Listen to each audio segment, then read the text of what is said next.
Recording studio एकंगल सराय। आगे आगे लौला गनिया छौड़ी हो जी तू तोरा शादी गे।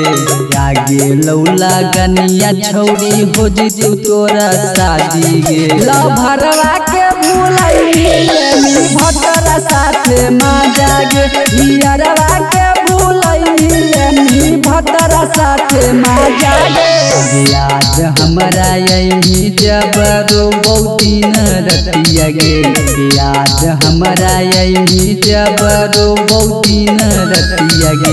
लव भरवा के भूलैनी भतरा साथे माजा गे। हियरवा के भूलैनी भतरा साथे माजा गे।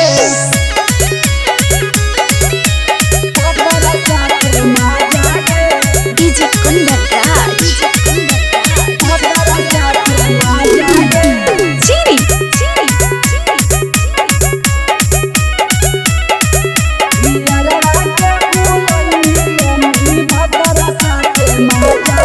आगे 12 बजे रतिया में तू करहनी कोलवा गे।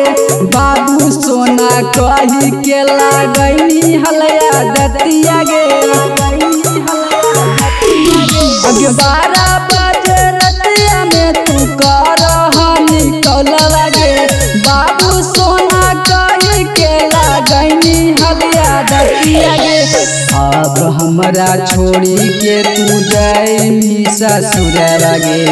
अब हमरा छोड़ी के तू जाई ससुरवा गे। लव भरवा के भूलैनी भतरा साथे माजा गे।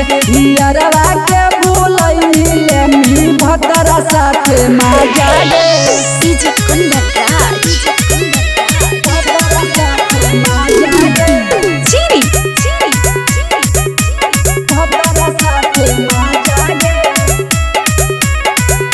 इसका रिकॉर्डिंग स्टूडियो एकंगल सराय। आगे लागे लगलौ छौड़ी तोरा हाथवा में हदिया गे।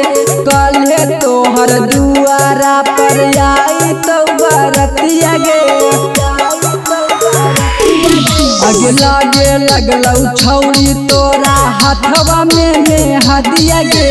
कल्हे तोहर दुआरा पर आई तो बरतिया गे।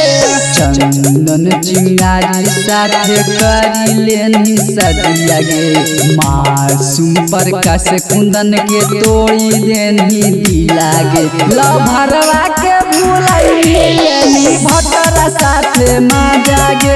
हियरवा के भूलैनी भतरा साथे माजा गे। इसका रिकॉर्डिंग स्टूडियो एकंगल सराय।